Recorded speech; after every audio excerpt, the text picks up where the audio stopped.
नमस्कार दोस्तों, स्वागत है आपका स्टडी पाठशाला में। आज हम डिस्कस कर रहे हैं यूपीएससी पीवाईक्यूज 2021 के जीएस पेपर 3 के इकोनॉमी पार्ट के क्वेश्चंस। तो आज का हमारा जो फर्स्ट क्वेश्चन है वो क्या है, explain the difference between computing methodology of India's gross domestic product before the year of 2015 and after the 2015। तो आप सबको पता है इंट्रोडक्टिव पार्ट में आपको लिखना होता है, देन आपका बॉडी पार्ट, देन आपको कंक्लूजन में आपको ब्रीफली बताना होता है, कॉन्टेक्स्ट लिखना होता है। तो सबसे पहले आप क्या लिखेंगे, जीडीपी की डेफिनेशन लिखेंगे, देन ब्रीफली बताएंगे, कॉन्टेक्स्ट के बारे में बताएंगे कि क्यों इंट्रोड्यूस किया गया, क्या क्या स्टैंडर्ड्स रखे गए। देन आपको 2015 मतलब 2011-12 का जो हमने बेस ईयर लिया है और उससे पहले आपका था 2004 और 5 का, तो उसमें क्या क्या डिफरेंसेस थे, क्यों हमने इसको इम्प्लीमेंट किया, उसके बारे में आपको डिफरेंसेस बताने हैं। देन कंक्लूजन आपको ब्रीफली बता देना है। तो let's start our first question. तो आज का क्वेश्चन में आपको सबसे पहले क्या करना है, इंट्रोडक्टिव पार्ट में आपको जीडीपी की सबसे पहले डेफिनेशन बतानी है। ये एक बेसिकली क्या बताती है, एक इकोनॉमिक वैल्यू बताती है किसी भी कंट्री की, कि आपकी जीडीपी ग्रोथ ये चल रही है, तो एक इकोनॉमिकल इंडिकेटर है ये। इसमें आपको क्या बताया जाएगा, final value of goods and services. एक स्पेसिफिक कंट्री की बात की गई है, ठीक है, और within a specific year, उस स्पेसिफिक ईयर में क्या रही है वैल्यू, वो बताई है। तो final value of all goods and services, all आ जाएगा इसमें, the total value of all goods and services. अब इसमें क्या बोला गया है, देन कंट्री के अंदर, अगर आपसे पूछा जाए कंट्री के बाहर भी, कंट्री में आपकी एमएनसीज भी आ गई और आपके फॉरेनर्स भी आ गए, बाहर के जो एम्बेसडर्स हैं वो भी आ गए, सब आ गए हैं इसी इसी कंट्री में, पर्टिकुलर कंट्री की बात की गई है। बट आपसे पूछा जाए ग्रॉस नेशनल प्रोडक्ट क्या है, उसमें आपका इंपोर्ट एक्सपोर्ट भी इंक्लूड हो जाता है, ठीक है, कि हमारे बाहर भी कंट्रीज़ में हम लोग काम कर रहे हैं। तो ये रहेगा आपका क्या, with in a country borders, और आपका particular time, specific time period एक फ्रेम किया गया है उसके अंदर होना चाहिए। अब हमने ये क्यों इंट्रोड्यूस किया, ये आपको बताना है कि ये आउटडेटेड हो जाता है। आपको भी पता है डाटा भी आउटडेटेड हो जाता है। इवन आपका जब फ़ोन का जो अपडेट आता है वो भी आपको पता है कि हर साल, हर 5-6 महीने में आपका अपडेट मिलता रहता है कि अब ये आउटडेटेड हो गया है प्रोडक्ट। अब न्यू अपडेशन आती रहती हैं, कार में ले लीजिए या किसी भी टेक्नोलॉजीज़ में ले लीजिए, तो अपडेशन के लिए नंबर 1। देन आप देखेंगे स्टैंडर्ड्स अलग अलग होते जाते हैं, यूएन स्टैंडर्ड्स हैं या अदर कंट्रीज़ के काफ़ी स्टैंडर्ड्स हैं। तो इवन आप देखेंगे प्राइस लेवल भी चेंज होता जा रहा है, तो उसके अकॉर्डिंग डाटा मेंटेन करने के लिए, मैच करने के लिए ये हमने इंट्रोड्यूस किया। तो इसमें आप लिखेंगे इन 2015 में क्या होता है, आप बताएंगे कि अनाउंस किया गया कि जीडीपी इंप्रूव करने के लिए, मेथडोलॉजी इंप्रूव करने के लिए bye incorporating new data sources, जितने भी न्यू डाटा सोर्सेज है उनको इनकॉर्पोरेट किया। देन आपको बताया गया है कि यूएन नेशन के स्टैंडर्ड्स को भी हमने मैच किया है, मिलाया है इसमें। ये तो आपका हो गया इंट्रोडक्टिव पार्ट। देन आपको अब लिखना है डिफरेंसेस। डिफरेंसेस में आप बताएंगे जीडीपी कैलकुलेशन मेथडोलॉजी बिफोर कैसे थी, 2011-12 का बेस ईयर माना हमने, उससे पहले कैसे थी और उसके बाद कैसी है, ठीक है। तो मेन डिफरेंसेस बताने हैं आपको। मेन डिफरेंसेस इस तरीके से आप बता सकते हैं कि बेस ईयर अपडेट 15 में क्या बेस ईयर था, उससे पहले 2015 से पहले क्या था बेस ईयर आपका, 4 एंड 5, ये आपको मेंशन कर देना कि क्या था बेस ईयर। और आफ्टर 2015 बेस ईयर को क्या कर दिया गया, 2011-12, ये आपको मेंशन कर देना है। किस लिए, ग्लोबल प्रैक्टिसेस और इम्प्रूव एक्यूरेसी, ये मैंने आपको बताया, क्योंकि डाटा इंप्रूवमेंट हो रही है, चेंजेस आ रहे हैं, हर चीज़ को मैच करना है आपको, इंटरनेशनल डाटाज को भी मैच करना है आपको, स्टैंडर्ड्स को मैच करना है आपको, तो सबको मैच करते हुए आपको ये मेंशन करना है। तो इसलिए हमने ये बेस ईयर को अपडेट किया, ठीक है। Then data source of the manufacturing sector growth. Manufacturing sector growth अगर आप देखेंगे, देखो अब मैन्युफैक्चरिंग में ही देखिए आप, एंटरप्रेन्योर्स कितने आ गए हैं, कितनी मैन्युफैक्चर्स कंपनीज न्यू आ गई हैं, कितनी अलग अलग तरह की मैन्युफैक्चरिंग कंपनीज आ गई हैं, तो उनका डाटा भी इंक्लूड करने की ज़रूरत थी। पर 2000 आप देखेंगे उससे पहले क्या लेते थे, 2015 से पहले क्या लिया जाता था, IIP. IIP means your index of industrial production. इसमें क्या क्या आ जाएगा, आपका इलेक्ट्रिसिटी का पार्ट हो गया, माइनिंग हो गया, मैन्युफैक्चरिंग हो गया, ये सारे पार्ट्स को इंक्लूड करके एक मैन्युफैक्चरिंग कंपनी मतलब एक सेक्टर बना दिया है।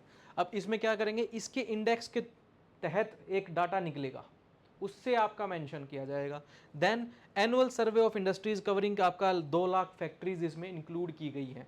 बट अब न्यू डाटा के अकॉर्डिंग देखेंगे तो आफ्टर 2015 में क्या है, MCA 2021 का डाटा लिया जाएगा by ministry of corporate affair. अब इसमें क्या है, कवर करेंगे लगभग आपकी 5 लाख कंपनीज, इसको समझिए इस पॉइंट को।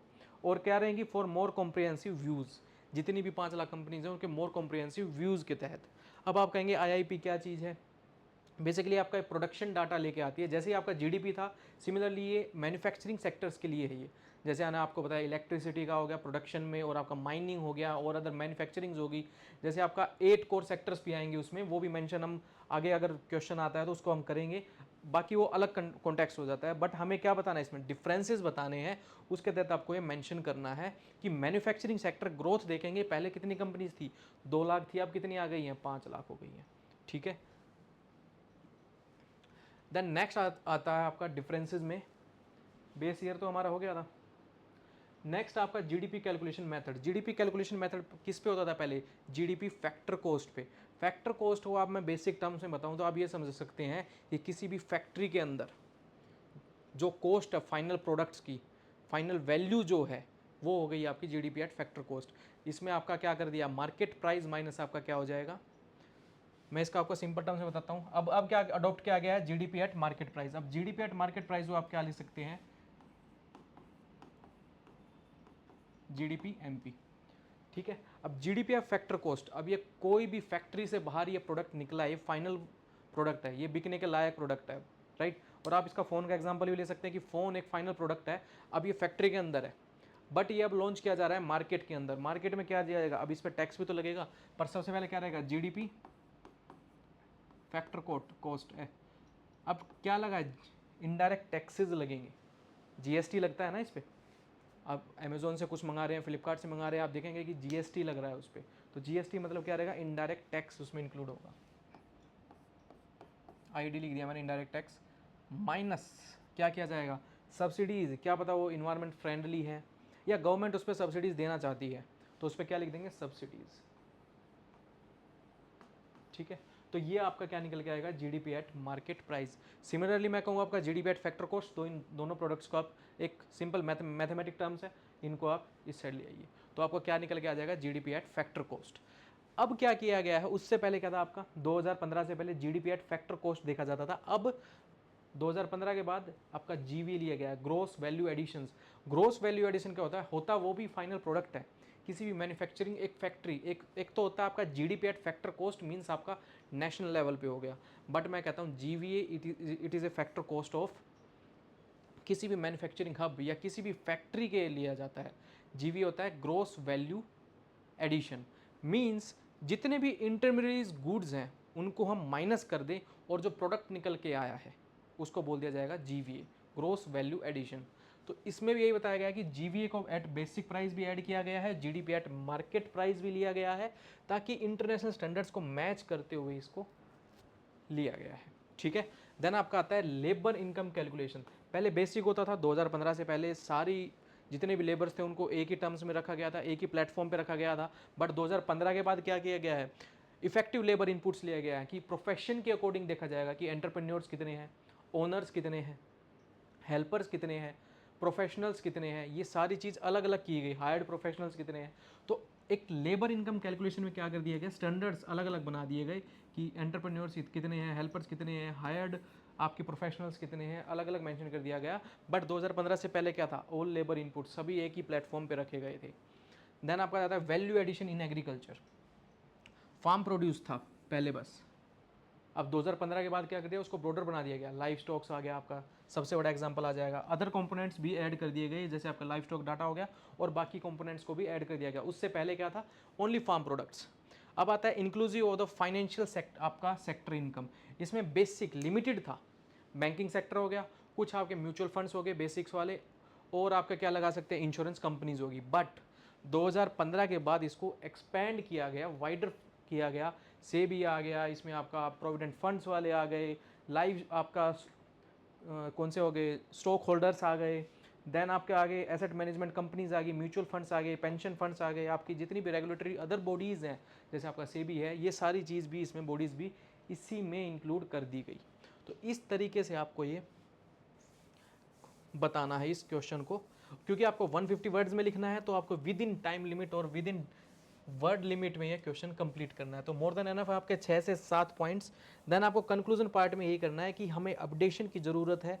इवन आपने देखा होगा फ़ोन में भी देखते हैं आप, हर चीज़ में देखते हैं, तो अपडेशन की ज़रूरत है। उसके लिए क्या करना पड़ता है, इंटरनेशनल स्टैंडर्ड से मैच करने के लिए, इंटरनेशनल लेवल से मैच करने के लिए, और इवन जो आउटडेटेड प्रोडक्ट्स हैं उनको हटाने के लिए, न्यू प्रोडक्ट्स जो आ गए हैं उनको इंक्लूड करने के लिए, मैन्युफैक्चरिंग प्रोडक्ट्स को इंक्लूड करने के लिए, सबको इंक्लूड करते हुए कंक्लूडिंग पार्ट में आपको यही लिखना है कि ये मेथडोलॉजी स्टैटिस्टिकली क्या है, मोर रोबस्ट रहेगी। क्यों? क्योंकि एक अपडेटेड आ गई है। ठीक है, तो इसमें और क्या बता देंगे, एम्प्लॉयमेंट भी आ गया, कंजम्पशन भी लिए गए हैं, इंडिकेटर्स हैं, और इंटरनेशनल मैच भी किया गया है। तो इस तरीके से हम इस क्वेश्चन को making the GDP estimation process more accurate and dynamic, इस तरीके से आपको कंक्लूजन पार्ट लिखना है। देन आपका नेक्स्ट क्वेश्चन क्या है, इसमें आपसे पूछा गया है distinguish between the capital budget and the revenue budget. अब आपको पता होना चाहिए capital budget and revenue budget के बारे में, कैपिटल एक्सपेंडिचर क्या है, रिसीट क्या है, देन आपका रेवेन्यू रिसीट क्या है, कैपिटल रिसीट क्या है। अब ये 2015 में भी ऐसा क्वेश्चन पूछा गया था, अब आपसे 2021 में भी ये क्वेश्चन पूछा गया है। तो अगर आपको बेसिक नॉलेज होगी तो इसको आप इजीली अटैम्प्ट कर लेंगे।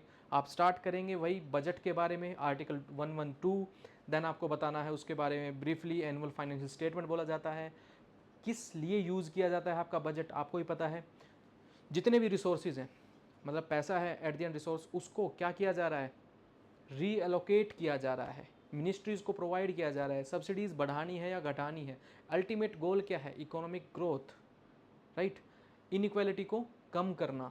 तो गवर्नमेंट के गोल्स हैं उन पे काम करना by your budget, by providing monetary terms में देखें तो इस तरीके से आपको डिफरेंस बताने हैं। सबसे पहले मैंने आपको बताया इंट्रोडक्शन में क्या लिखना है, वही आर्टिकल 112, उसको एनुअल फाइनेंशियल स्टेटमेंट भी बोलते हैं। देन गवर्नमेंट आपको पता ही है जितने भी फाइनेंशियल एक्सपेंसेस हैं अप्रैल 1 से लेकर आपका 31 मार्च, जो भी स्पेसिफिक पर्टिकुलर आपका टाइम पीरियड है उसके अकॉर्डिंग डाटा डिसाइड किया जाता है। मेन ऑब्जेक्टिव क्या है, रीअलोकेट करना रिसोर्सेज का। मैंने बताया ना कि इंफ्रास्ट्रक्चर पे कितना यूज़ होना है, रेवेन्यू पे कितना यूज़ होना है, डिफेंस पे कितना यूज़ होना है, सैलरीज कितनी देनी है, कितनी आपको सब्सिडीज़ देनी है, कितनी आपकी पेंशन प्रोवाइड करनी है, सारा चीज़ किस में मेंशन होता है, बजट में। कैपिटल और रेवेन्यू ये आपका डिफरेंस बताने हैं बट इंट्रोडक्शन में आपको यही मेंशन करना है। Then promoting economic growth, ensure stability, managing public enterprises, जितनी आपकी PSUs हैं। देन आपका रहेगा differences between the capital budget and revenue budget, एक एक करके आपको डिफरेंसेस बताने हैं। सबसे पहले आपको बताना है कैपिटल बजट क्या होता है, देन उसमें कैपिटल बजट में आपका क्या रहेगा कैपिटल रिसीट और आपका कैपिटल एक्सपेंडिचर क्या है। देन सेम आपको बताना है रेवेन्यू बजट में भी वही चीज़, रेवेन्यू रिसीट और आपका रेवेन्यू एक्सपेंडिचर। सबसे पहले कैपिटल बजट में क्या कर रहा है, फोकस किस पे किया जा रहा है, कैपिटल प्रोडक्ट्स पे, कौन से इन्वेस्टमेंट की जा रही है, एसेट क्रिएशन किया जा रहा है, इंफ्रास्ट्रक्चर डेवलपमेंट, रोड डेवलपमेंट। ठीक है, इस तरीके से आपको मेंशन करना है जैसे आपका।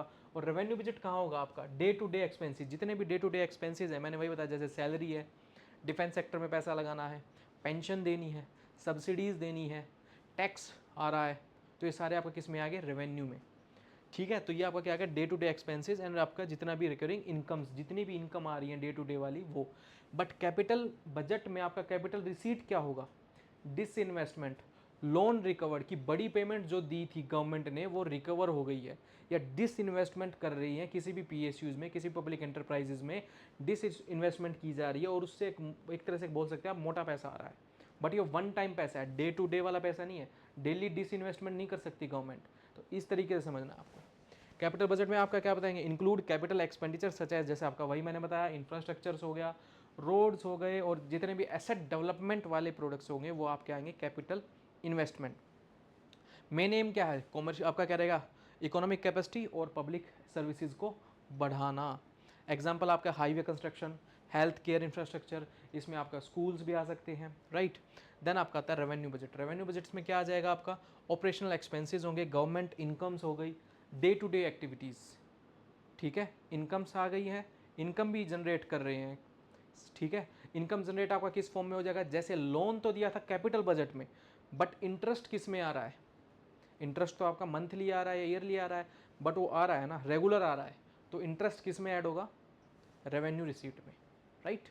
तो इस तरीके से कंसिस्ट आपका रहेगा वही tax revenues, non tax revenues, grants, आपका जितना भी आपकी सैलरीज हैं, सब्सिडीज़ हैं, एग्जाम्पल आपके वही एम्प्लॉय की सैलरीज हो गई, हेल्थ केयर एक्सपेंसेस हैं, ये सारे किस में इंक्लूड होंगे, रेवेन्यू बजट में। अब एक एक करके करेंगे, कंपोनेंट बता दिया। कैपिटल बजट में आपको मेंशन करना है कि कैपिटल रिसीट्स कैसे आ रही है। डिसइन्वेस्टमेंट बताएंगे, क्या क्या चीज़ डिसइन्वेस्टमेंट होती है कि गवर्नमेंट जितनी भी एंटिटीज़ हैं उनमें डिसइन्वेस्टमेंट कर रही है, प्राइवेट को या फॉरेन कंपनीज़ को वो अपना जितना भी शेयर है वो प्रोवाइड करे, उसके बदले में एक इनकम या एक प्रॉपर एक अमाउंट आ रही है गवर्नमेंट को, तो that is in your capital receipt. Then आपका होता है बोरोइंग्स, बाहर से पैसा उठाना या इवन किसी भी मार्केट से पैसा उठाना, तो उसको बोल देते हैं कि बोरोइंग है वो। देन लोन्स सेम हो गया आपका।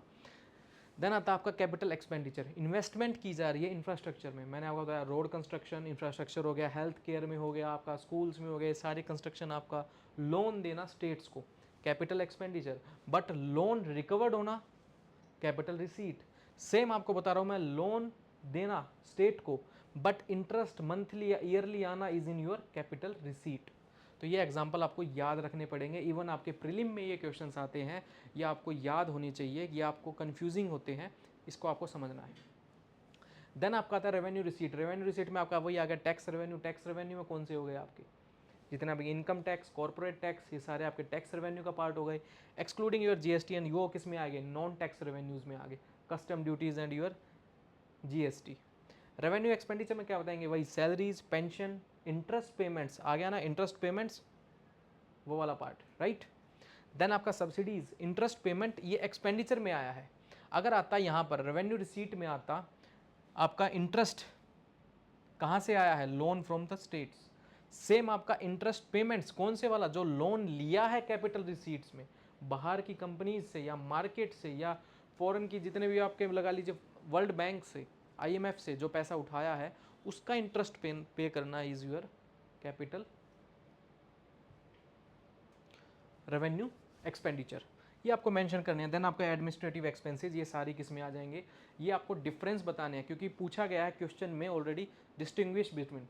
देन आपको कंक्लूजन में वही बताना है कि कैपिटल जो होता है, कैपिटल जो बजट होता है वो सपोर्ट करता है लॉन्ग टर्म ग्रोथ को।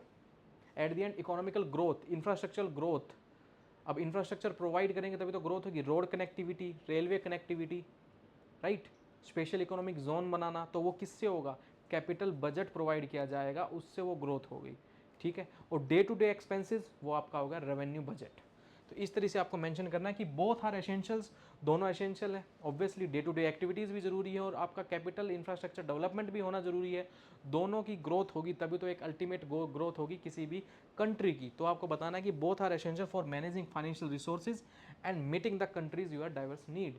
तो इस तरीके से आपको कंक्लूजन पार्ट में ये लिखना है। तो आज हमने 2 क्वेश्चन किए, इनको आप खुद अपने तरीके से राइट डाउन करके देखिए और कमेंट सेक्शन में इसको बताइए कि और क्या क्या पॉइंट्स आप खुद से बता सकते हैं, मेंशन कर सकते हैं। और इसी तरह से आप प्रैक्टिस करते रहेंगे क्वेश्चंस की ज़्यादा से ज़्यादा, तो आपको खुद ही लगेगा कि इंप्रूवमेंट हो रही है, राइट। तो कल मिलते हैं, 2021 के क्वेश्चन डिस्कस करेंगे कल भी। Thank you and have a nice day.